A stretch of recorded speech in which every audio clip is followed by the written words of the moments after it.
The day Samuel Lawson rode into Caldwell, Kansas in the spring of 1878, every man, woman, and child in the county already knew his name, though not a single one of them had ever truly spoken to him. He was 32 years old, broad-shouldered, with dark hair that curled slightly at the collar and eyes the color of a creek bed after heavy rain, a deep, unsettled gray-green that made people look away first. He had inherited the Lawson cattle ranch from his father, expanded it threefold through sheer grit and calculated decisions, and by the time the prairie grass turned gold that season, he owned more land than any man in Sumner County. The general store extended him credit he never needed. The bank greeted him with a nod so low it nearly qualified as a bow. The saloon kept a particular bottle of Tennessee whiskey behind the bar with his name on it, though he rarely came in to drink it. People talked about Samuel Lawson the way they talked about weather, with a kind of careful reverence, noting what he did and did not do, what he bought and sold, how many head of cattle he moved south each season. But they did not talk to him. Not really. Not with ease. There was something about the man that made conversation feel presumptuous, like walking into a cathedral and helping yourself to the silverware. He was not unkind, exactly. He was just distant in a way that had hardened over years into something that looked very much like indifference. He had lost his mother when he was 12. His father had died of a heart seizure at 58, still clutching a ledger book, 3 years before the story truly begins. Samuel had a foreman named Pete Dunbar who was loyal and competent, and who handled most of the communication between the ranch and the outside world. He had a housekeeper, an older woman named Mrs. Holt, who came 3 days a week and left food covered on the stove. He had 6 ranch hands who respected him and feared him in nearly equal measure, though they would not have admitted the fear part. What Samuel Lawson did not have was a single person in this world who knew what he looked like when he laughed. That was the plain truth of it. And on some nights when the Kansas wind came howling across the flatlands and pressed itself against the windows of his large and very empty house, Samuel understood that truth more clearly than he wanted to. The Blackwell family arrived in Caldwell on a Tuesday in early April, aboard a wagon that had seen considerably better days. It had a cracked wheel brace that someone had wrapped with leather strapping, a canvas cover patched in 3 places with what appeared to be flour sacking, and it was pulled by 2 horses that had the tired, philosophically look of animals that had come a very long way and were not entirely convinced the destination had been worth it. There were 4 of them in that wagon. Me Blackwell, who was 44 and had a spine made of iron and a heart made of something warmer. Her son Thomas, who was 17 and already nearly 6 feet tall and perpetually sunburned. Her younger daughter Clara, who was 14 and sharp-eyed and quiet in the way that meant she was always listening. And Della. Della Blackwell was 24 years old, and she climbed down from that wagon in front of Caldwell's Main Street with the kind of deliberate grace that had nothing to do with having fine things or easy circumstances, and everything to do with having decided, somewhere deep in her character, that she would carry herself with dignity regardless of what the world offered or withheld. She was not the kind of woman who stopped a room when she walked in. She was the kind of woman who, once you looked at her, made you wonder why you had looked at anything else. Her hair was dark brown, almost black, and she wore it pinned back practically rather than fashionably. Her eyes were brown and direct and very warm. She had a way of looking at people that felt like an honest question rather than a judgment, and it made most people want to answer her before she had even spoken. The Blackwells had come from Missouri. They had sold what little they had after Me's husband Walter died of pneumonia in January, leaving them with debt that had weight and shape and demanded settling. Me's cousin lived 30 miles south of Caldwell and had written saying there was land to be had, that Kansas was opening up, that a family willing to work could make something real here. It was the kind of letter that people in desperate circumstances receive and choose to believe because belief is sometimes all that stands between endurance and collapse. They had enough money to get to Caldwell, just barely enough. Enough to stable the horses, enough for 2 nights at the boarding house run by a woman named Nora Finch, who had sharp elbows and a surprisingly kind soul. After that, they were going to need work. Me Blackwell walked into the general store owned by a man named Arthur Greer the morning after they arrived and asked, in a voice that brooked no self-pity whatsoever, whether there was any honest work available in or around the town. Arthur Greer was a practical man who appreciated directness, and he thought about it for a moment before he mentioned that the Lawson ranch was known to bring in extra hands for spring branding, and that old Mrs. Colby who ran the laundry had been looking for help since her niece had gotten married and moved to Wichita. The Lawson ranch, me repeated, as if filing the name somewhere useful. Biggest spread in the county, Arthur said, not unkindly. Samuel Lawson runs it. He doesn't come into town much, sends his foreman Pete Dunbar for supplies. Me nodded. She sent Thomas to inquire about the laundry work, and took both her daughters with her toward the edge of town to inquire about the ranch. Della had been listening to all of this with her eyes open and her mouth closed, which was her preferred method of entering a new situation. She had heard of men like Samuel Lawson before, wealthy men in rural places who existed at a remove from ordinary life, who were spoken about in the third person, even when they might have been standing nearby. She had lived most of her life in a small Missouri town, where a man named Hargrove owned the mill, and most of the town's working population, and she had seen what it did to people to circle endlessly around the gravity of one man's wealth, without ever being invited to speak plainly with him. She had formed opinions about such arrangements that she had not yet had occasion to express. Pete Dunbar met them at the gate to the Lawson property, which was marked by a tall timber arch with the brand burned into the crossbeam, a clean, simple L inside a circle. Pete was a stocky man in his late 40s with a weathered face and a mustache that had more gray in it than brown. And he had the careful manner of someone who had learned long ago that his job involved managing not just cattle and ranch hands, but also the expectations of the outside world as they pertained to his employer. He told me that yes, there might be something available.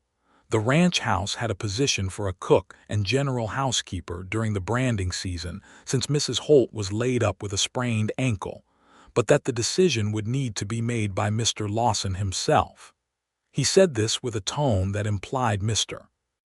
Lawson would most likely say yes, but that the form of asking still had to be observed. Could we speak with him directly? Me asked. Pete Dunbar looked slightly surprised, as though people did not often phrase it so directly. I can ask him to come out, he said. They waited by the fence. Clara looked at everything with great interest. Della looked at the land, the wide, rolling prairie that spread in every direction, the sky that was enormous and pale blue with high clouds streaking across it, the distant line of cottonwoods along what must have been a creek. It was beautiful in a way that felt almost aggressive, the way certain kinds of beauty do when you encounter them at a moment when you have very little, and the world seems to be displaying its abundance without concern for who is watching. Samuel Lawson came out of the house about 10 minutes later. He walked with the kind of steady, unhurried stride that suggested he was not accustomed to being summoned, and had decided to respond anyway as a matter of personal choice rather than obligation. He was dressed for working, not for appearances, in a worn leather vest over a plain shirt, trousers tucked into boots that were practical rather than decorative. He had a hat pulled low but not low enough to entirely obscure the watchful quality of his expression. He stopped at a reasonable distance and looked at me Blackwell first, because she was clearly the head of the family unit that had presented itself at his fence, and said, "Pete tells me you're looking for work." "That's right," me said. "I'm me Blackwell. These are my daughters Della and Clara. We arrived in Caldwell yesterday. We're hard workers and we don't make trouble." Samuel looked at Clara briefly, a polite acknowledgement, and then his eyes moved to Della, and they stayed there for just a fraction of a second longer than the glance at Clara had lasted. Long enough for Della to notice. She met his gaze directly and without coyness, the way she met most things. "The cook position," he said, addressing me again. "It would be through the end of May, possibly into June depending on how branding goes. Room and board included, your daughters would assist." "That's acceptable," me said. "What's the wage?" he told her. It was fair. More than fair, actually, though me kept her expression neutral so as not to appear surprised. The arrangements were settled within 5 minutes. They moved their belongings to the ranch the following day. Thomas went to work for a local farmer named Garrett who needed a strong back for spring planting, which suited Thomas fine because he was 17 and had a clear preference for working outdoors in daylight with straightforward physical tasks that did not require extensive conversation. The ranch house was large and well built, as these things went in 1878 Kansas. It had been built by Samuel's father with an eye toward permanence rather than elegance, though there was a kind of accidental dignity to it: thick walls, high ceilings, deep windows that let in the morning light from the east. There were good rugs on the floors, a library of perhaps 40 books in the main room, and furniture that was solid and functional, and had probably been ordered from a catalog some years back and used hard since. The kitchen was generous and well-equipped. The 2 rooms set aside for the Blackwell women were small but clean. The ranch hands watched the arrival of the Blackwell women with the kind of careful sidelong attention that men in isolated working environments give to any significant change in their daily landscape, and then got on with their work, because Pete Dunbar ran a disciplined operation and there was branding to prepare for. Samuel Lawson returned to being exactly what he had been before, a figure seen at distances, speaking in brief functional sentences, moving through his own property with the quiet authority of a man who had never needed to announce himself, except that now there was Della Blackwell in his kitchen. The first real conversation between them happened on the 3rd morning. Me had gone out early to speak with Pete about the supply list for the week's meals. Clara was sweeping the porch. Della was alone in the kitchen, moving through the space with the practiced efficiency of a woman who had been managing a household since she was old enough to reach a stove, and she was humming something quiet and melodic under her breath when Samuel came in through the back door. He stopped when he saw her, the way people stop when they encounter something they hadn't quite expected in the space where they expect it. "Good morning," Della said, without turning from what she was doing. She had heard the door. "Coffee is ready, there are biscuits in the pan, eggs will be another few minutes." "Thank you," he said. He poured himself coffee and stood at the far end of the kitchen rather than sitting, the way a man does when he is accustomed to not being a guest in his own house, because he is always alone in it. There was a pause that would have been perfectly comfortable if both of them had simply let it be. Della turned around, leaned back slightly against the counter, and looked at him with that direct, honest warmth that was simply the natural shape of her attention. "You don't usually have anyone in the house in the mornings," she said. It was not a question exactly. Samuel held his coffee cup. "No, it must have been quiet." He looked at her for a moment. Most people in his experience, when they said things like that, were performing a kind of sympathetic concern, positioning themselves as someone who understood loneliness in order to create a connection they could then use for some purpose. Della said it the way you might say the sky was blue, as an observation that she was offering to him without any particular demand.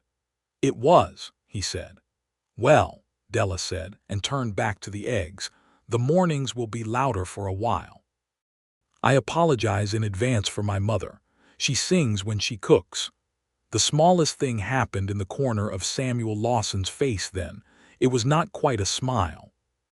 It was more like the memory of a smile, a muscle briefly remembering what it was designed to do. "I'll manage," he said. He sat down at the table. He sat at the kitchen table every morning after that. He told himself this was simply because Pete usually came in around that time with the day's operation summary, and the kitchen was closer to the back entrance than the main room, and the coffee was better when it was fresh. These were all true things. They were not the whole truth. The whole truth was something he was not quite ready to look at directly, The way you cannot look directly at the sun even when you know exactly where it is. Della noticed. She noticed most things. She noticed that he always came in when she was the first one in the kitchen, before me arrived. She noticed that he asked Pete questions in the kitchen that he could just as easily have asked on the porch or in the yard. She noticed that when she spoke, even in passing, he listened with a quality of attention that was different from politeness. It was the attention of someone to whom listening was not a common experience and who therefore treated it like something rare. She did not make anything of it. Not yet. She had learned early in her life that the surest way to ruin something fragile was to handle it before it was ready. The branding work began in the second week of April, and the ranch became a different kind of place, louder, faster, smelling of wood smoke and cattle and dust, and the particular sharp metallic smell of iron heated in fire. The hands worked long days. Me and Della fed 12 people 3 times a day, which was a serious undertaking that left little room for anything that was not directly related to food preparation. But the evenings settled, and in the evenings there was sometimes a moment. One such moment came on a Thursday, about 10 days after the Blackwells had arrived. The supper had been finished and the kitchen cleaned, and Clara had taken a candle to the room to read, and me had fallen asleep in the chair by the window with her hands folded and her head tilted back, which she always did, and which Della had always found quietly reassuring. Her mother's ability to simply rest when rest was available. Della took a shawl and went out to the porch on the east side of the house, the side that looked out across the open prairie, and she stood there in the cooling evening air and looked at the stars, which in Kansas in April were genuinely spectacular in a way that required no embellishment. Samuel came out 10 minutes later. He stood at the other end of the porch, not crowding her space, and looked out at the same view. Neither of them spoke for a long moment.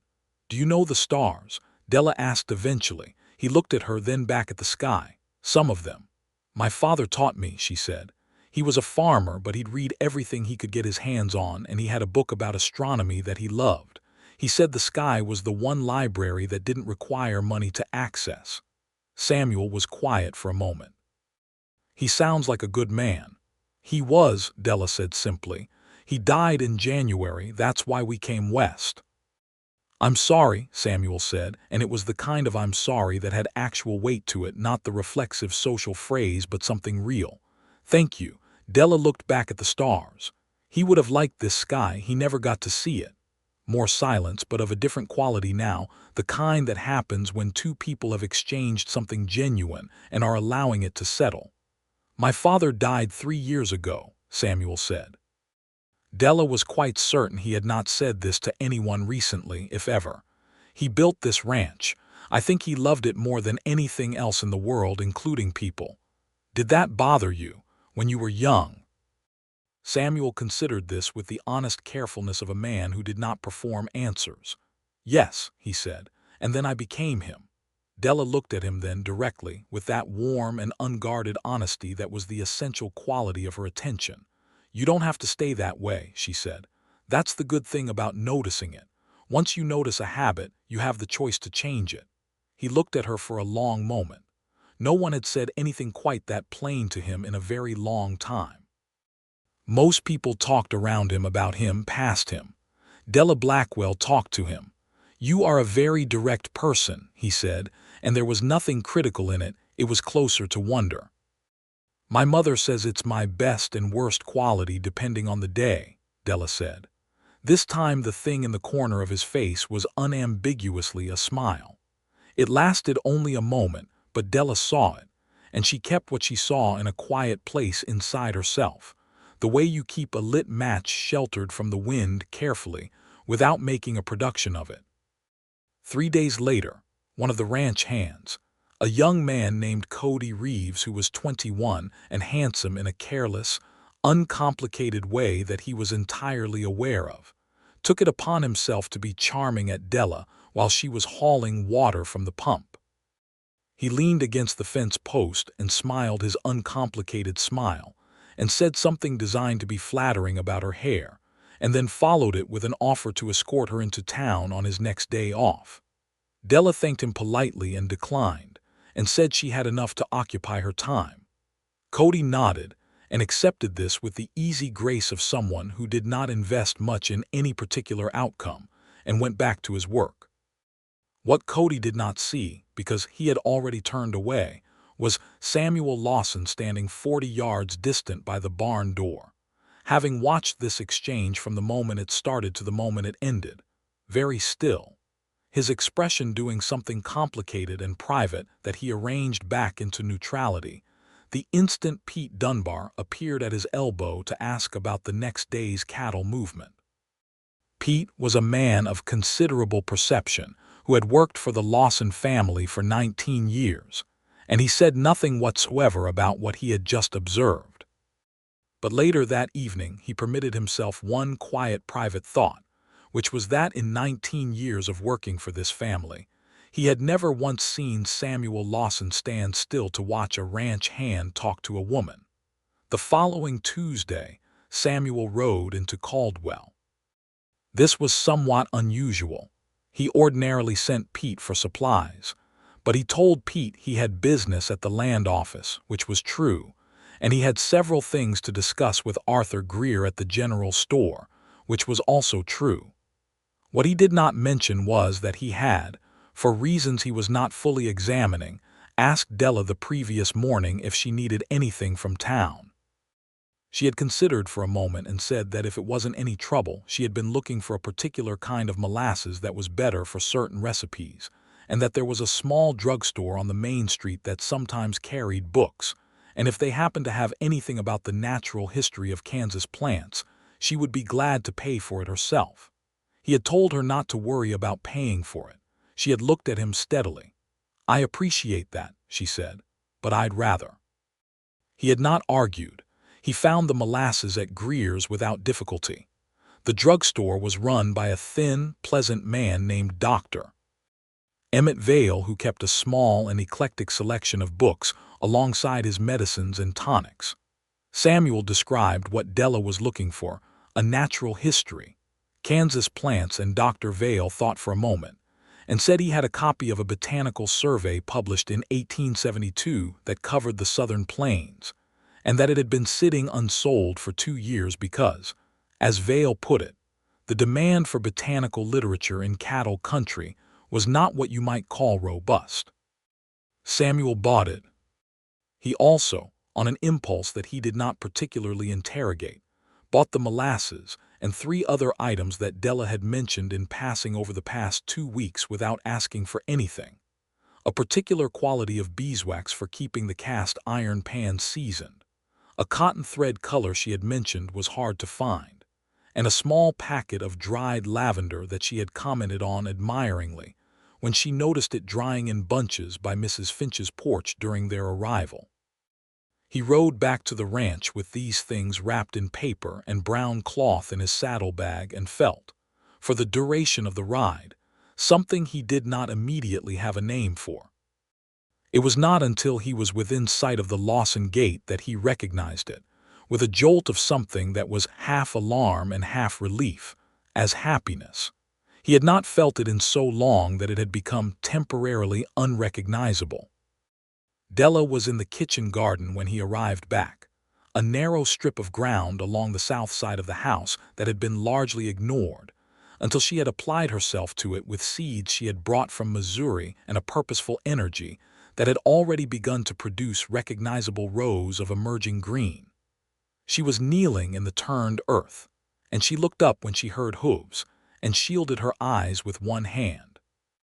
He unsaddled his horse and brought the wrapped parcel to where she was working. She unwrapped it without hurry, and when she came to the botanical book she was quiet for a moment. She ran her thumb along the spine.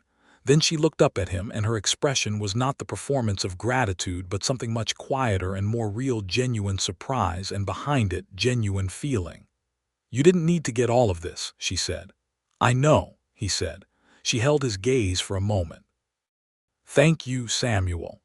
It was the first time she had used his given name. He had told Pete on that first day that the Blackwells could call him Mr. Lawson, which was the standard form. Della calling him Samuel was not an accident, and they both knew it. "You're welcome," he said, and went inside. Blackwell watched this exchange from the kitchen window with the focused neutrality of a woman who was cataloging information rather than forming immediate conclusions, which was the prudent approach. She had noticed, in the 2.5 weeks of living on this ranch, several things about Samuel Lawson that she had not expected. She had expected a man who was rich and difficult, and accustomed to having his way in all things. She had found a man who was quiet, who worked as hard as any of his hands, who treated her and her daughters with a consistent and unglamorous respect, and who had begun, in small and specific ways, to arrange the world slightly differently around her eldest daughter. Was a woman who had loved her husband deeply and still carried the shape of that loss like a stone in her chest, and she understood very well the particular gravity of a man who was trying, without knowing how to show it, to give something of himself to a woman he did not yet know how to reach. She kept watching. May arrived and settled over the Kansas prairie with warmth and color that was genuinely beautiful. The branding work slowed into the more rhythmic labor of post-branding management repairs, fence riding, the steady management of a large cattle operation. The ranch returned to a quieter tempo, and with the quieter tempo came more evenings on the porch, more mornings in the kitchen, more conversations that began about practical things and ended somewhere else entirely. Samuel began lending her books. This started when Della asked one morning, with characteristic directness, whether the 40 books in his main room were decorative or were actually read. He had looked at her over his coffee and said that he had read most of them, and she had said she hoped he didn't mind if she looked at them sometime. He had told her the library was available to her whenever she liked. She had thanked him, and she had meant it, and she had moved through those 40 books over the following weeks with genuine appetite. When she finished one, she would often mention something about it in passing, a thought, a question it had raised, a point she agreed or disagreed with, and he would respond. And what began as a passing comment would sometimes become 30 minutes of conversation, standing in the doorway of the main room or sitting on the porch steps, with the evening coming down around them in shades of orange and pink. He was, she discovered, extremely well-read for a man who lived on a cattle ranch, and he had strong opinions that he had clearly never had regular occasion to express, and which came out now with the slightly stunned energy of water that has found a new channel. She disagreed with him about several things. A book about land management in the Western Territories. She thought the author was too quick to dismiss the land knowledge of the Comanche and Kiowa and Cheyenne people who had managed these plains for generations before being forced from them. Samuel had initially defended the author out of what she suspected was habit rather than actual conviction, and she had not backed down, and he had thought about it for 2 days and come back and said that she was right, and that was the end of it. She was struck by this, by the fact that he could change his mind without needing to manage what it cost him to do so. "Most men don't do that," she said, when he acknowledged she had been right. "What? Change their position without making you feel that you've somehow won something at their expense." He looked at her with an expression that she was learning to read, a kind of searching quality, as if she had just said something that required careful measurement. "If the position was wrong," he said simply, "there's no dignity in keeping it." She thought about Walter Blackwell, her father, who had been exactly this kind of man. She thought about how rare it was. She thought about how the people in Caldwell spoke of Samuel Lawson as if he were a feature of the landscape, remote, unchangeable, defined entirely by what he owned.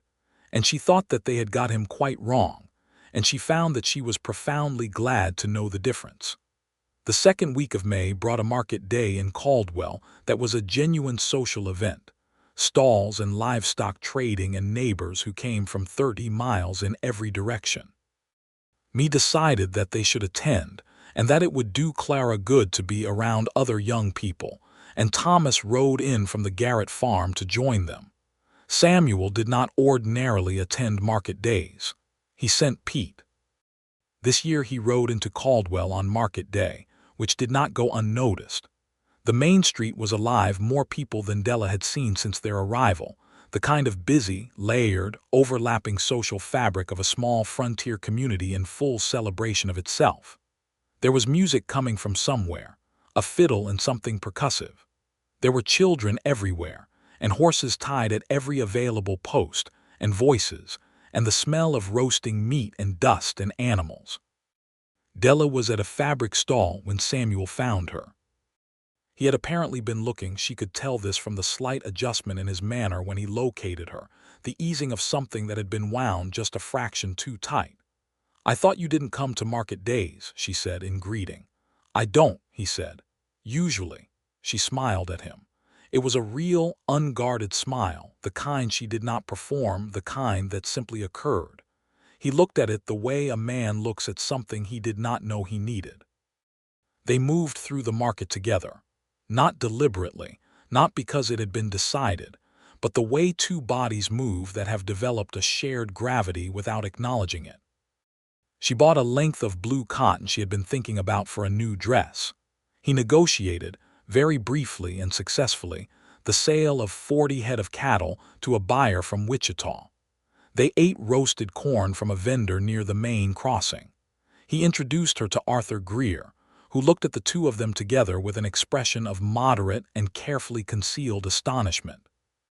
By mid-afternoon, the fiddle player had been joined by two more musicians, and people were dancing in the cleared space in front of the saloon. Clara had found a group of girls her own age and disappeared into their cheerful orbit. Thomas was in conversation with the Garrett sons about something agricultural. Me was talking with Nora Finch about quilting patterns with the focused intensity of two women who have found, unexpectedly, a subject of genuine mutual interest. Della was watching the dancing. "Do you dance?" she asked Samuel, who was standing beside her. He looked at the dancers. "I know how," he said, which was not quite the same thing. "You're answering a different question than I asked," Della said mildly. He looked at her. There was something in his face that she had never quite seen before, a kind of vulnerable humor, as if he was about to take a risk that was small in objective terms and enormous in the terms that actually applied to him. "Would you like to dance?" he asked. "Yes," she said, simply and immediately. They danced. He was not graceful exactly, but he was competent, and more importantly, he was present. He was there in that moment without the layer of careful distance that ordinarily insulated him from things. He had one hand on her waist and held her other hand, and they moved to the fiddle music with the slightly formal precision of two people who are both aware that this is significant and are choosing not to make it larger than it can currently hold. But his hand on her waist was warm and sure, and her hand in his was small and strong, and neither of them spoke for the duration of that first dance, and when the music paused briefly between tunes, they both stood still for a moment without stepping apart. "You can dance," Della said. "Apparently," he said, and this time the smile came fully, without the corner of the face restraint, a real open smile that changed his whole face, and Della looked at it and felt something shift in the landscape of her own heart, quiet and certain as the turning of the season. Arthur Greer mentioned it to his wife that evening. His wife told Nora Finch. Nora Finch, being Nora Finch, told 4 other people before Sunday. By Monday, it was generally known around Caldwell that Samuel Lawson had danced at the market day, and that he had danced with the Blackwell woman who was working up at his ranch. The opinions this generated were varied. Most people were simply surprised. A smaller number thought it was an excellent development and said so.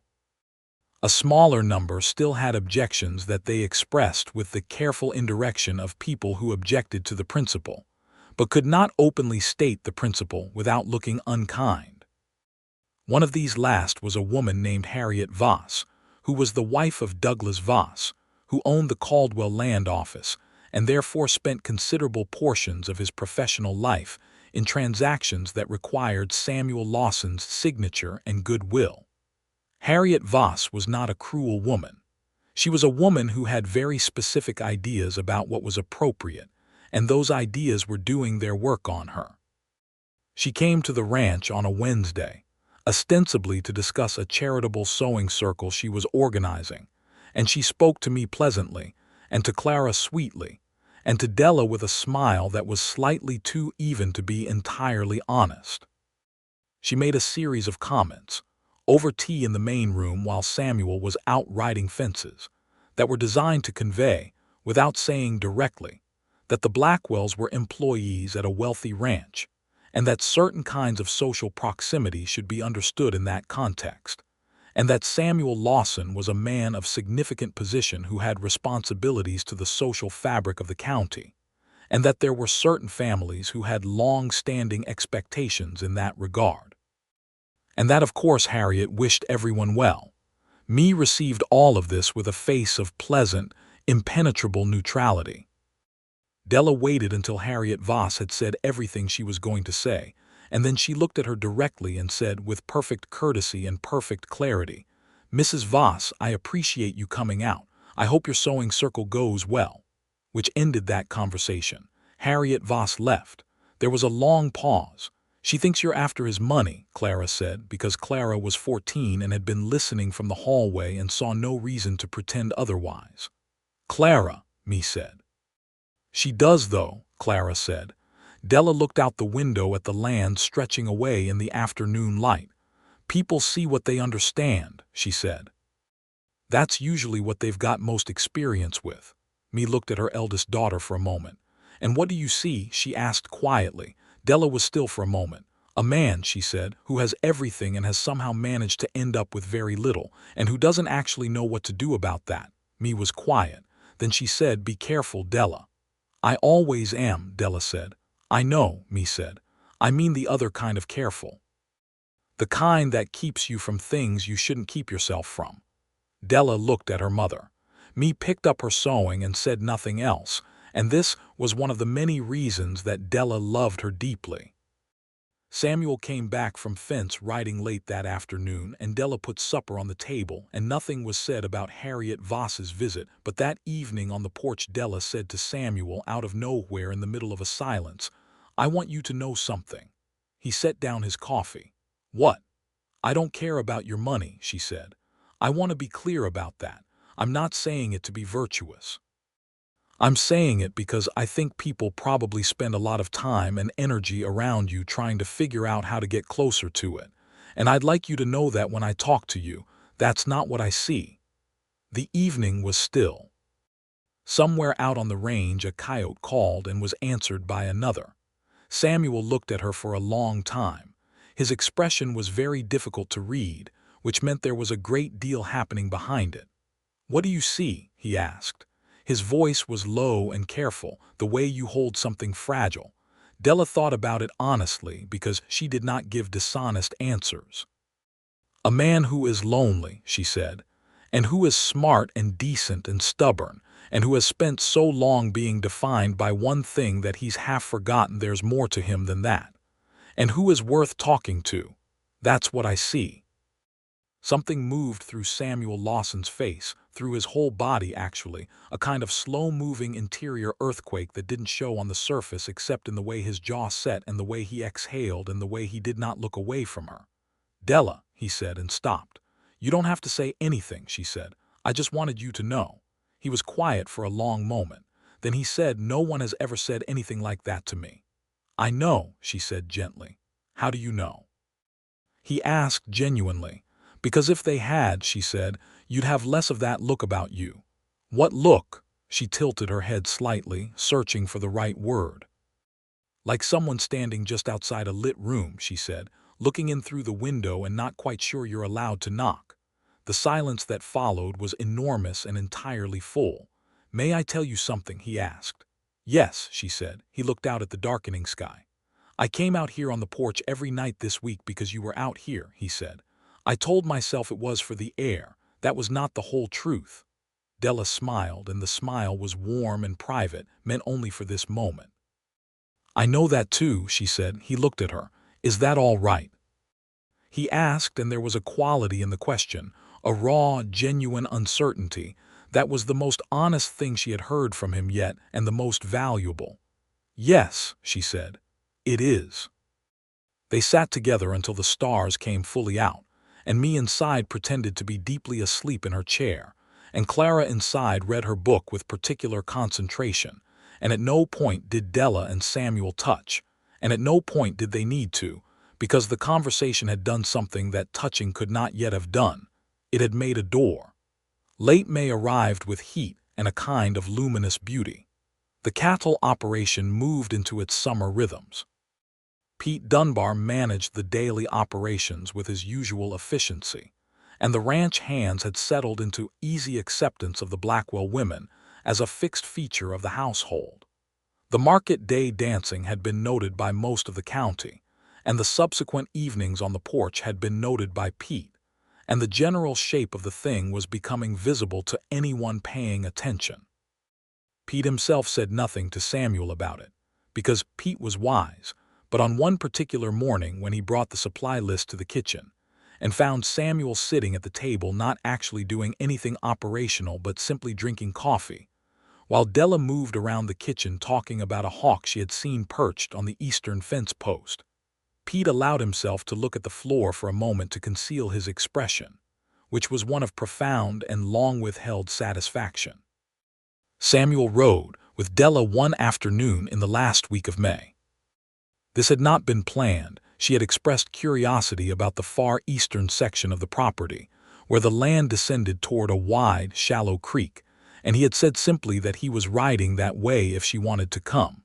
She did. They rode in comfortable, intermittent conversation. She was a competent rider. She had grown up on a farm and had never had the luxury of discomfort around large animals, and she sat her horse without self-consciousness. He pointed out things as they went. The section of fence that had been replaced last summer, the buffalo wallow that was now a favorite watering spot for his cattle, the line of hills to the south that marked the edge of his property. She listened and asked real questions about management, about the difficulties of the previous winter, about what he intended to do with the northern section that was still largely unworked. He answered with the lengthening ease of a man who has found a genuine audience and is discovering how much he has wanted one. At the creek, they stopped and let the horses drink. The water was clear and shallow and moving slowly over clean rock, and the cottonwoods along the bank threw pale, trembling shadows across the surface. It was profoundly peaceful. "My father always wanted land like this," Della said, looking at the water. "Not for the money, just for the space. The feeling of having room enough." "I have more room than I know what to do with," Samuel said. There was something rueful in it. She looked at him. He was standing beside his horse, hat in his hand, looking at the water, and in the afternoon light with his guard down he looked, she thought, like a different version of himself, the version that existed beneath the wealth and the silence and the management of everyone else's expectations. Younger somehow, more real. "What would you do," she asked, "if you could do anything, not the ranch, anything?" He thought about it seriously because she had asked seriously. "I'd build something," he said finally, "something that would last. Not for money, for I don't know, permanence. The feeling that something you put into the world will stay in it after you're gone." "Like what?" "I've thought about a school," he said, and this clearly surprised him to say out loud. "This county has more children than it has schools. There's a church that doubles as a schoolroom twice a week, which is not adequate. I've thought about funding a proper schoolhouse. I haven't done it because I wasn't sure it would be." He stopped. "Received well," she offered. "Understood correctly," he said. "People would wonder what I was after." She turned to face him fully. "Samuel, build the school, let people wonder. The children will know what it's for." He looked at her. The afternoon light was in her hair and on the strong, honest planes of her face, and she was looking at him with that quality of complete, unconditional attention that he had come to depend on more than he had intended, and he thought with a sudden, almost stunning clarity that he was in love with this woman. That it had happened somewhere in the weeks of morning coffee and evening conversation, and borrowed books and disagreements that ended in agreement and dancing at the market, and this standing by a creek in the May light being told to build a school. He looked away at the water. "I will," he said quietly. They rode back to the ranch in comfortable silence, and at no point did he tell her what he had just understood about himself, because he was Samuel Lawson and he needed to sit with a thing before he could offer it to anyone, and she understood this without being told and gave him the space. June arrived. The official end of the contracted cook position came on the 1st of June, and me sat down with Samuel at the kitchen table and they discussed the arrangement in practical terms. The branding was complete. Mrs. Holt's ankle had healed. The original terms of the arrangement were technically fulfilled. Me asked with her characteristic directness whether there was an interest in continuing the arrangement on an ongoing basis, and if so, at what terms. Samuel said yes, there was, and named a wage that was considerably more than the seasonal rate. Me looked at him with the expression she used when she was deciding how honest to be. "Mr. Lawson," she said carefully, "I want to be plain with you. My family has found a home here that we didn't expect to find. I have no objection to staying. But I also want you to understand that if any part of this arrangement is being maintained for reasons other than our cooking and housekeeping, then it is more honest to acknowledge that directly than to leave it dressed in other clothes." Samuel met her gaze. There was a quality of respect in how he looked at her that me recognized as genuine. "Mrs. Blackwell," he said, "you and your family are valued here for your work. That is the complete and honest truth of the employment offer. What else may or may not be true is something I intend to address separately in a more appropriate manner." Me studied him for a moment. "All right," she said, "then we accept." The separate address came 3 days later. Samuel found Della in the kitchen garden in the early morning, before breakfast, before anyone else was awake. The garden had become genuinely beautiful by now, organized rows of vegetables pushing up with purpose, and along the south border, a line of wildflowers she had transplanted from the creek bank that were coming into bloom in shades of yellow and pale purple. She heard him coming and stood up from where she had been kneeling, brushing soil from her hands, and looked at him. He was nervous. This was the most remarkable thing, that Samuel Lawson, who was 32 years old and owned more property than anyone in Sumner County, and had negotiated cattle deals worth thousands of dollars without apparent discomfort, was nervous standing in a kitchen garden at 6 in the morning talking to a woman with dirt on her hands. She could see it in the set of his shoulders, in the slightly too careful way he had put his hat on, in the fact that he had come here at this hour at all. She waited, giving him the space he needed. "I have something I want to say," he began. "All right," she said. "I have thought about how to say it for a while," he said, "and I have not found a particularly elegant version, so I am going to say the plain version."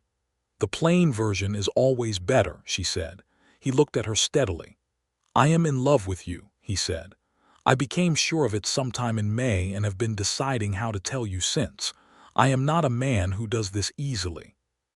I am aware that I am not easy to know and that I have spent a great deal of my life in a kind of voluntary distance from people, and I do not fully know how to offer more than I have been in the habit of offering. But I want to, with you specifically. I want to try." Della was very still. A small wind moved through the garden and the flowers she had planted bent slightly and recovered. "I want to ask you," he continued, "whether you would consider allowing me to court you properly, and whether, if that went well, you might consider at some future point, if you wanted to, with no obligation from the work arrangement, becoming my wife." She looked at him for a long moment. Then she said, "Samuel." "Yes. I am also in love with you," she said. "I have been since May, or possibly before that, but May was when I admitted it to myself. And yes, I would like to be courted by you properly, as you say. And yes, I think I would like to marry you. But I want to say one thing clearly, and I want you to hear it." "I'm listening," he said, and he was. "I am not marrying your land or your cattle or your bank account," she said. "I am marrying you, if we come to that. The man who builds schools because children need them. The man who changes his mind when he's wrong. The man who sat at my kitchen table every morning for 2 months because he wanted someone to talk to. That is what I am saying yes to. Is that understood?" His expression was something she did not have a word for. It was the expression of a man who has been seen, completely, clearly, with nothing withheld, and who finds that being seen does not hurt the way he had always imagined it would. It was relief and warmth and something cracked open in the best possible way. "That's understood," he said. She smiled at him, her real, unguarded smile, and stepped forward and took his hand in both of hers, and stood there in the morning light with the garden growing around them. He looked down at her hands holding his, and then he looked at her face and he said, "I don't know how I went this long without knowing you." "You know me now," she said. He turned his hand over and held hers properly, and they stood like that in the garden for a long, quiet moment, and somewhere behind the house, a mockingbird went through its entire repertoire, and the sun came up properly over the eastern fence, and it was, in its quiet way, one of the finest mornings that either of them would ever have. Me, watching from the kitchen window with her coffee held in both hands, said nothing. She exhaled once slowly, and then turned to make breakfast. The courtship was genuine and unhurried, and filled with the specific texture of two people who were already deeply familiar with each other, and were now engaging in the formal acknowledgement of what had been building for months. Samuel called on Della in the evenings, and brought her wildflowers that he gathered himself along the creek bank, not store-bought flowers, which she would have appreciated less. They read to each other from the library books. He took her riding twice a week on roads that led further from the ranch, showing her more of the country he had come to know so thoroughly and which she was coming to love. He told her, piece by piece, about his father and his childhood, and the particular loneliness of growing up in a wealthy household where the primary emotional language was industry. She listened without trying to fix it, which was exactly right. She told him about Missouri and her father's astronomy book, and the way grief had reorganized her family since January, and how she had not yet fully worked out how to miss Walter Blackwell in the new landscape of Kansas, rather than the familiar landscape of home. He listened with the same quality she gave him, complete, unguarded, honest. He went to Arthur Greer's store and put in an order from a jeweler in Wichita for a ring. It was a gold ring with a small stone turquoise, because she had once said in passing that she found turquoise the most beautiful stone, that it was the color of the sky at a particular moment just after sunrise. He proposed properly on a Sunday evening in late June on the east porch, with the enormous Kansas sky doing its best work behind him, and she said yes with a steadiness and warmth that was entirely characteristic of her. And then she put her arms around him, and he held her close, and neither of them said anything for a while because there was nothing that needed to be said. The county's reaction was considerable. Arthur Greer was pleased and said so. Dr. Vale expressed genial satisfaction. Pete Dunbar shook Samuel's hand with a grip that communicated about 19 years of accumulated hope. Most of Caldwell received the news with genuine goodwill. There was something about Della Blackwell that people had taken to in the weeks since her arrival, a quality of honest warmth that was not strategic and could not easily be disliked. Harriet Voss sent a formal note of congratulation that was perfectly worded, and which no one was entirely fooled by. And this was acceptable because Harriet was going to come around eventually, as people generally do when they realize they have misjudged something, and the misjudgment costs them nothing to correct. Thomas, when Della rode out to the Garrett farm to tell him, looked at her for a long moment and then said, "Is he good to you?" "He is," she said. "Does he make you happy?" She thought about the school he had already commissioned, about the morning coffee conversations, about the way he looked at her when she said something he hadn't thought of before. "He does," she said. Thomas nodded. "Then that's what Pa would have wanted," he said, and his voice caught slightly on the last word, and he turned away briefly and then turned back and gave his sister a long, firm hug. Clara, who was 14 and had been following this entire romance with the avid attention of someone who intended to remember every detail, said when told, "I knew it from the first week, and was regarded by everyone with affectionate exasperation. Me sat with Samuel the evening after the engagement was announced, just the two of them at the kitchen table, and she spoke to him plainly about what she expected from a man who was going to marry her daughter, and what she hoped for, and what she understood about his history and about Della's. He listened to all of it without impatience or defensiveness, which was precisely the correct response. When she was finished, she said, "She is the best thing I have raised, and I have raised good things." "I know," Samuel said, with a conviction that was entirely genuine. Me looked at him. "You'll do right by her." "I will spend my life at it," he said. They shook hands across the kitchen table, which was an unusual gesture between a man and a woman in 1878 Kansas, but it was the right gesture for these two people in this moment, and both of them knew it. The wedding was in August of 1878. It was held outside on the Lawson property because the house was too small and the day was too beautiful to be inside. Reverend Collins from the Caldwell Church officiated. Della wore the blue cotton she had bought at the May market day, made into a dress by her own hands that was simple and well-fitted and entirely her. Samuel wore a clean dark coat and his best boots and looked, Pete said later, like a man who could not believe his luck. Half of Caldwell came. The Garrett family came. Dr. Vale came. Nora Finch came and cried freely and made no apology for it. The ranch hands, all 6 of them, stood in a row at the back with their hats in their hands and were on their collective best behavior. Samuel spoke his vows looking directly at Della with the complete, undivided attention that she had first noticed in him across a kitchen table, and his voice was even and certain and full. Della spoke hers looking back at him with the honest, unguarded warmth that had been the first thing he loved about her, and her voice did not shake at all until the very last words, when it caught slightly, and then steadied and finished. The moment Reverend Collins declared them married, Pete Dunbar said something under his breath that nobody quite caught, and the ranch hand named Cody Reeves, who had once tried unsuccessfully to charm Della at the water pump, shook his head with genuine good humor and applauded with everyone else. They ate outside. Me and Nora Finch and 3 other women had produced a quantity of food that seemed to belong to a different scale of event entirely. And there was fiddle music again, and dancing, and this time Samuel danced with Della without the slightly formal precision of that first market day, but with a confidence and ease that was entirely different. The ease of a man who is dancing with his wife and who knows it, and who is, for the first time in a very long time, in exactly the right place. "I owe you," he said to her quietly while they danced. "For what?" she asked. "For walking up to me," he said, "metaphorically speaking. For not treating me like the thing everyone treats me like." She looked up at him. "You were always more than that," she said. "I just said so." "You did," he agreed, "and it changed everything."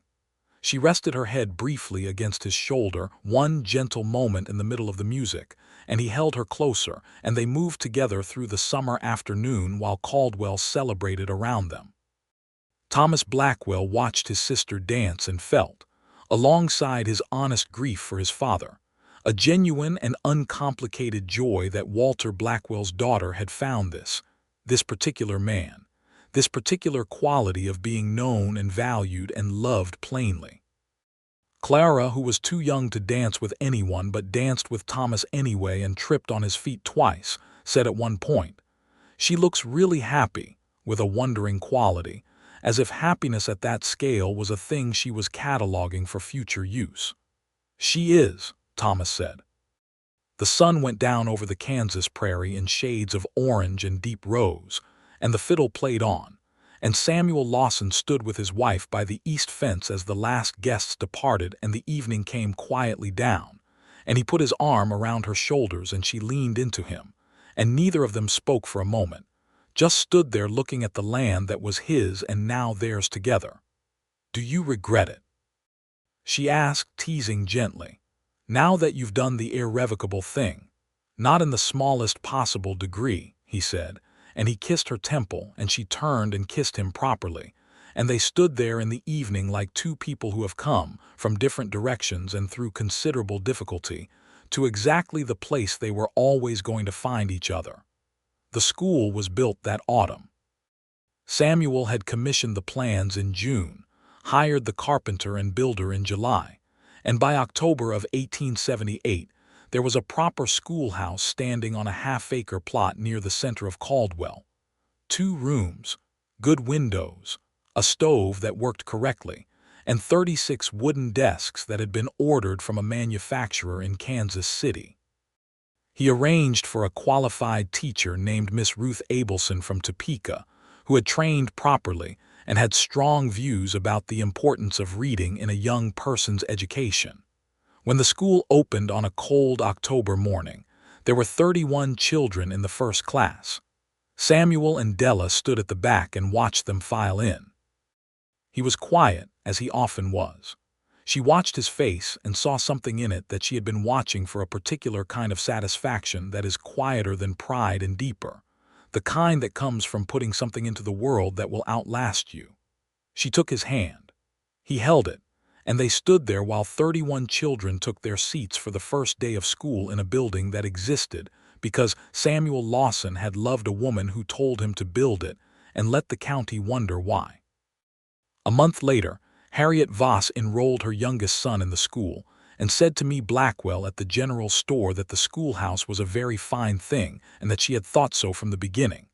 Me looked at her pleasantly and agreed that it was and said nothing else, because me Blackwell was a woman of immense and quietly demonstrated class. The winter of 1878 was hard, as Kansas winters were, cold that arrived without apology and stayed. The ranch drew in. The days were short and the work was different feeding operations, keeping cattle from the worst of the cold, maintaining the equipment that would be needed when spring returned. Inside the ranch house, things were warm. Me had taken over the east bedroom and had arranged it to her preference, and was, by the evidence available, content. Clara had a desk in her room and was attending the new school with a focus and appetite that delighted Miss Abelson. Thomas had stayed on at the Garrett farm through autumn and had written to say he intended to stay through the winter and perhaps beyond, as Garrett had offered him a permanent position, and Thomas had also mentioned in a postscript, with studied casualness, that the Garrett daughter was very pleasant and her name was Annabelle. Della and Samuel inhabited the main part of the house together with a naturalness that looked, to outside observers, like people who had been doing this for years. They had settled into the rhythms of shared life with the ease of two people whose characters fit, not perfectly. They disagreed regularly and sometimes heatedly, but complementarily, the way two different kinds of timber can make a stronger joint together than either makes alone. She continued to run the household. He continued to manage the ranch. But there was a significant reorganization in how things worked. She had opinions about the ranch operation that were well-reasoned, and which he had initially listened to politely, and then begun actually considering, and then, in several instances, implemented, because she was right. She had a sense for land use and seasonal planning that surprised him, rooted in the years of farming observation that she had absorbed from her father's careful husbandry in Missouri. He had begun teaching her to handle the account books, not because she asked, but because he observed her capacity for numbers and thought it was wrong to waste it, and she had received this offer with the directness she brought to all valuable things, gratitude, focus, and quick mastery. They talked endlessly about the ranch and the county and the larger world that reached them in newspapers 3 days old and in the conversations of travelers passing through, about books, about what they had lost and what they were building, about the school and the children, about what Thomas's letter about Annabelle Garrett suggested, and whether they should say anything or let it develop without comment. They fought sometimes real fights, the kind that come when two people who are both accustomed to being right encounter a situation where only one of them can be. These fights were clean, meaning they stayed on the subject and did not descend into cruelty, and they ended with either genuine resolution or genuine agreement to disagree. Neither of them had the habit of holding things over. This, Della thought, was one of the most important things about him. In December, she told him she thought she might be expecting. He went very still in a way she had come to understand was how he processed large things, not absence exactly, but a drawing inward to check all the foundations. "Are you sure?" he asked. "Not completely," she said, "but probably." He looked at her for a long moment, and his face did the thing it had done in the kitchen garden on the morning he told her he loved her cracked open in the best possible way. "Are you all right?" he asked. "I'm well," she said, and she was a little tired, a little different in her body, but fundamentally well. He came around the table and sat beside her and took her hand and said, "Della," and stopped. "I know," she said, because she did. By February, the evidence was certain. Me, who had noticed before Della spoke but had waited to be told, responded with the kind of quiet, enormous joy that is the privilege of grandmothers, and cried for approximately 4 minutes with her characteristic economy, and then got on with making dinner. Clara said she hoped it was a boy, because she already had a sister and the variety seemed more interesting. Thomas and Annabelle Garrett were themselves engaged by March of 1879, a development that surprised no one who had been paying attention. Della rode out to the Garrett farm when she heard and embraced her brother and met Annabelle, who was 19 and earnest and capable and clearly besotted with Thomas, and Della liked her immediately in that specific, instinctive way that is more reliable than considered analysis. The spring of 1879 was beautiful. Della's garden came back with the ambition of something that had survived a winter and intended to show what it had learned. She worked in it in the mornings, moving more carefully than the previous year, tiring more easily, but unwilling to give up the garden, which was hers in a way that she felt deeply.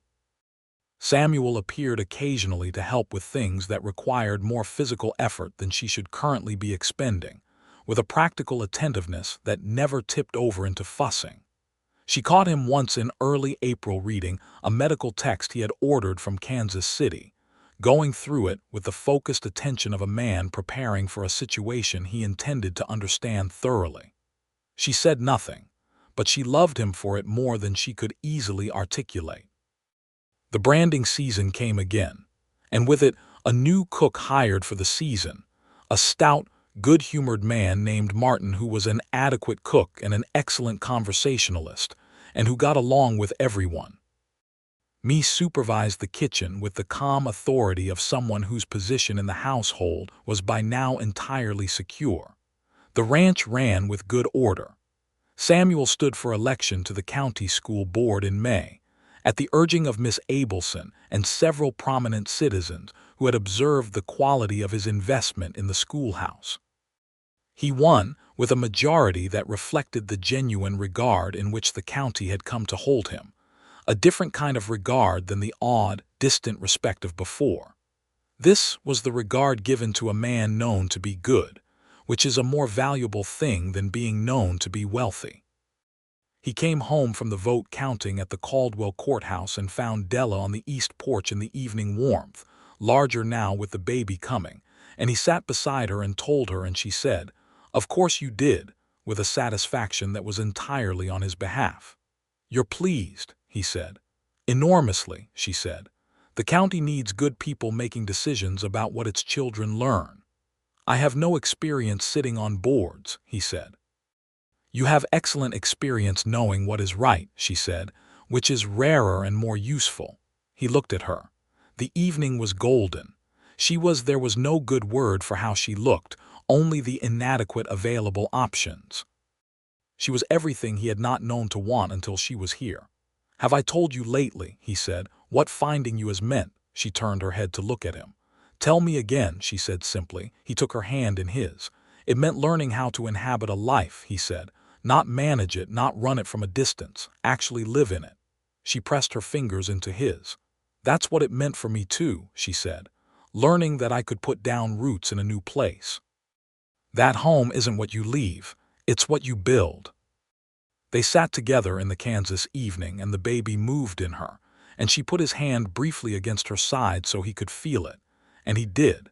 And what crossed his face was so unguarded and full that she had to look away for a moment because the sheer weight of loving him was, in that instant, almost more than she could hold. The baby was born in July of 1879. It was a boy. They named him Walter, for Della's father, and the second name was James, for Samuel's grandfather on his mother's side, who had apparently been a man worth remembering. Walter James Lawson arrived in the early morning after a labor that was difficult but not dangerous, with me and Mrs.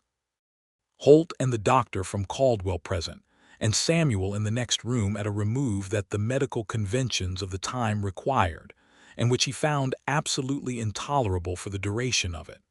When the doctor came out and said the baby was here and both mother and son were well, Samuel stood still for one complete second and then said, "Can I see her?" not in the form of a question. Della was tired and entirely herself, direct and warm, and with her hair loose around her shoulders, holding a bundle that was currently making an extremely frank assessment of its new circumstances. Samuel sat beside her on the edge of the bed. Della put Walter in his arms with the quiet confidence of a woman who was reasonably sure her husband, despite everything else he did not know how to do, would know how to hold a baby. She was right. He held Walter with a careful, whole-bodied attention, steadying, certain, gentle in the specific and competent way of someone who has decided that this matters too much for uncertainty. Walter looked up at him with the unfocused philosophical expression of a very new person encountering his first specific human. "Hello," Samuel said to his son, quietly. Della watched his face and saw something there that she had been hoping would come, the full and irreversible completion of the cracking open that had begun in a kitchen garden on a May morning when she had said she was not marrying his money. The last wall, the last remnant of the habitual distance, simply gone, not destroyed, outgrown, outgrown by love, which is the only force adequate for the purpose. Me came in after a few minutes and looked at her grandson and her daughter and her son-in-law, and was absolutely silent for a long moment. Then she leaned down and kissed Della's forehead and straightened up and said to Samuel, "You're holding him correctly," which was me's way of saying she approved, and which Samuel received with a nod that meant he understood this. Thomas and Annabelle were married in September of 1879, in the same spot outside the Lawson ranch where Della and Samuel had been married the year before, because Della had offered it and Thomas had accepted immediately. Annabelle Garrett Blackwell was a beautiful bride, and Thomas was a luminous groom in the way that young men are who have found the thing they wanted and cannot quite believe it is real. And Della stood at the edge of the gathered crowd with Walter on her hip and Samuel beside her, and watched her little brother become a husband with a full heart. The schoolhouse in Caldwell was expanded in the spring of 1880, the second room annexed into a third. Samuel oversaw the construction with Pete's help and Miss Abelson's guidance, and the expansion was funded by a combination of Samuel's own resources and a county contribution that he had pushed through the school board with characteristic determination, and without much concern for who found it inconvenient. The county found it convenient. 31 children had become 63 in 2 years, and the parents of those children were not inclined to oppose a man who was educating them well. By the end of 1880, the Lawson Ranch had become something slightly different from what it had been in 1877. Not smaller, it was, in fact, larger, having absorbed the adjacent Hands property when old Hands died without heirs. Not less prosperous, but differently inhabited. There were voices in it now. There was me singing in the kitchen and Clara's footsteps on the stairs and Walter's early uncertain words, and then his certain ones, and then, with the astonishing speed of young children, his running feet and his questions that came in strings like beads, one after another, each one requiring a complete and honest answer. Samuel Lawson answered every question his son asked him. This was a conscious decision that he had made before Walter was born, that he would not be his own father, meaning he would not let the ranch be more real to him than the people in it. He was not always perfect at this. He was sometimes distracted and sometimes short, and sometimes went too long in the operational mode that came naturally to him and forgot to step out of it. But he noticed when this happened, and Della told him when she needed to, and he corrected. And this, the noticing and the correcting and the willingness to do so, was the essential thing. On a Sunday in October of 1881, 3 years and some months after Della Blackwell had climbed down from a patched canvas wagon and walked into his kitchen and looked at him, as though he were a person, rather than a property, Samuel Lawson stood at the edge of his land at the place where the prairie gave way to the creek and the cottonwoods, and he thought about his father and about the ledger book in his hands when he died, and about whether the ledger was all there had been. He had been thinking about this for a while. He had talked to Della about it. She had listened with the quality he would never stop being grateful for, and had said that the ledger was what his father had been able to build with what he had been given, and that Samuel had been given more, not more money, she had said, meeting his eyes more. He understood what she meant. He had been given her. He had been given the capacity to see himself from the outside, through her eyes, which had offered him the choice to change. Della came along the path from the house, carrying Walter, who was 2 and who had strong opinions about being carried versus walking, and was currently expressing these opinions in a continuous quiet monologue that was not quite protest and not quite acceptance. She had gotten better at gauging when Samuel needed someone beside him, and when he needed to be alone with a thing, and she knew this was a beside-him moment. She came and stood next to him and let Walter down, and he immediately sat in the grass and became absorbed in a grasshopper, and Della took Samuel's arm. "You all right?" she asked. "I am," he said, and it was the complete truth. "I was thinking about my father." "Good things or hard things?" "Both," he said. "The good things are winning." She rested her head against his shoulder. Walter had abandoned the grasshopper in favor of a much more interesting stick. The cottonwoods moved in the October wind. The sky was enormous and pale and clear, and the land ran away from them in every direction, wide and permanent and full of what they had made together in this unlikely place. "I never told you," Samuel said, "what it meant when you said that." "Which thing?" she asked, though she had a sense she knew. "When you walked up to that fence and looked at me," he said, "like I was a person, not a dollar figure, not a piece of the county, just a person. And then later when you said that money was not what you saw," he paused. "I had stopped believing that anyone would ever," he stopped again. She lifted her head from his shoulder and looked up at him. "Would ever see you," she said. "Yes." She reached up and put her hand against the side of his face, and he covered her hand with his own. "I saw you," she said. "From the beginning, everything else was furniture." He turned his face slightly and pressed his lips against her palm, a gesture so quiet and complete that it required nothing added. Walter looked up from his stick and observed his parents with the frank assessment of a 2-year-old who has not yet learned to pretend that he is not watching, and then returned to the stick, satisfied with what he had seen. The years that followed unrolled with the richness of things properly built.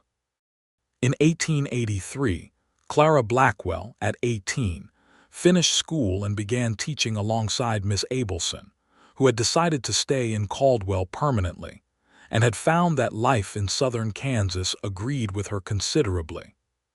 Clara was an excellent teacher. Her gift for quiet observation translated into an ability to see what each child needed and provide it specifically, and she became one of the things the town was most genuinely proud of. Thomas and Annabelle had 2 children in quick succession, a boy named Walter too, which caused some confusion at family gatherings, and a girl named Me Rose for her grandmother, which caused Me Blackwell to conduct 4 minutes of her characteristic economy of tears, and then immediately knit a blanket. Me Blackwell remained at the Lawson ranch, her position in the household having evolved from cook and housekeeper to something more like the gravitational center of the family, the person around whom arrangements organized themselves, the person whose judgment was sought and rarely questioned, the person who sat at the table every evening with the people she had raised, and the people they had chosen, and was, by every available evidence, happy in a way that had the particular quality of happiness, earned through genuine hardship and genuine love. Samuel's second child was born in 1884, a girl this time, who they named Rose, not in deliberate echo of Thomas's daughter, but because Della had loved her kitchen garden's roses from the first spring, and the name fit the child the way certain names do. Rose Lawson came into the world with the specific energy of a person who knows exactly what she wants and intends to pursue it, and she spent her first several years demonstrating this quality to everyone's considerable amusement. Walter, at 5, received his new sister with the resigned equanimity of someone who has been advised that this is coming and has prepared appropriately, and then fell completely in love with her within approximately 48 hours, and from that point was found regularly in the position of small protector that older brothers tend to occupy with the appropriate mixture of authority and devotion. The Lawson School Board, under Samuel's consistent leadership, had by 1885 advocated for and achieved a proper teachers' college program for the region, a real achievement, born of patience and argument and the kind of slow, grinding persuasion that produces results without visible drama, but with lasting effect. Della watched him work at this with the same appreciation she had felt at the creek in May of 1878, when she had told him to build the school and let people wonder. He was not the same man who had stood at that fence on the first morning, watchful and distant, and armored against the possibility of being seen. He was the same man in the ways that mattered, honest, intelligent, stubborn in the precise right degree, capable of changing his mind, incapable of cruelty, and he was different in the ways that love makes people different, which is to say he was more entirely himself. He laughed more. Not constantly, not loudly, but genuinely and often, and it turned out that Samuel Lawson had a good laugh, low and real and rather infectious. Walter had inherited it directly, which pleased Della more than she usually said. One evening, in the autumn of 1886, Samuel and Della were sitting on the east porch, the porch that had been the site of so many important conversations, that had accumulated years of evenings and significance like good furniture accumulates light, and the children were inside, and Me was telling them a story about Missouri in the voice she used for stories, and the stars were doing their best work over the Kansas flatlands. "Do you remember," Della said, "the first night we stood out here and I asked if you knew the stars?" "I remember everything," he said simply. She looked at him. It was the complete and literal truth. He had told her once that he remembered every conversation they had ever had, not as a matter of pride, but as a matter of what things were worth to him. "I have been happy," she said, not past tense exactly in assessment. "I mean to say this has been—" She stopped, looking for the right word. "A life," he said. "Yes," she said, "exactly that, a real life." He reached over and took her hand in the easy, certain way he had been taking it for 8 years and held it. "You gave that to me," he said. "The life part. I had the land and the money and all the rest of it, and I did not have the life." She squeezed his hand. "We gave it to each other," she said. Inside, Me's voice rose and fell with the story, and Walter's high, clear laugh broke through for a moment, and then Rose's smaller voice in response, and the sounds of family settled over the porch like the finest kind of weather, warm and particular and present. They sat together in the enormous Kansas night, the richest man in Sumner County, and the woman who had looked at him and seen past every layer of wealth and silence and careful distance to the man underneath. And they held hands on the porch that had held so many of their best conversations, and they were, without qualification, without reservation, without the shadow of anything unfinished or unresolved, entirely and enduringly at peace. The cottonwoods along the creek moved in the evening wind. The stars above the Kansas prairie were, as Della's father had once said, the one library that didn't require money to access. The east fence stood straight and permanent in the early dark, and beyond it the land rolled away in every direction, wide and beautiful and full of everything that had been planted in it and had grown. Walter James Lawson, who was 7, appeared at the porch door with his hair disheveled and his expression indicating that Rose had done something that required a formal parental ruling. "Mama," he said Della, "Rose put a grasshopper in my boot." There was a pause. "Rose," Della called toward the interior. "It was asleep in there first," Rose's voice floated back, with the categorical certainty of a 2-year-old who has constructed an entirely satisfying internal logic. Samuel made the sound that preceded his laugh, a short exhale through the nose, and Della looked at him, and they were both trying, not entirely successfully, to maintain the appropriate parental gravity. "I'll handle the grasshopper," Samuel said to Walter with complete seriousness. Walter considered this, decided it was adequate, and disappeared back inside. Samuel stood up from his chair, pausing to squeeze Della's hand once more before going in. She looked up at him in the lamplight that came through the window, this man who had been a figure of distant wealth and careful silence, who was now her husband and her friend, and the father of her children, and the builder of schools, and the person who knew all her best arguments and could sometimes beat her at them. And she felt the same thing she had felt in a kitchen garden in May of 1878, when a smile had appeared at the corner of his face for the first time. The absolute, quiet, uncomplicated certainty that this was exactly right. He went inside to settle the matter of the grasshopper and his daughter's complicated explanations, and the door closed softly behind him, and Della sat alone for a moment on the east porch with the Kansas stars above her, and the sounds of her family and her life filling the house behind her. And she smiled at the dark and the stars and the enormous sky, and then she followed him in.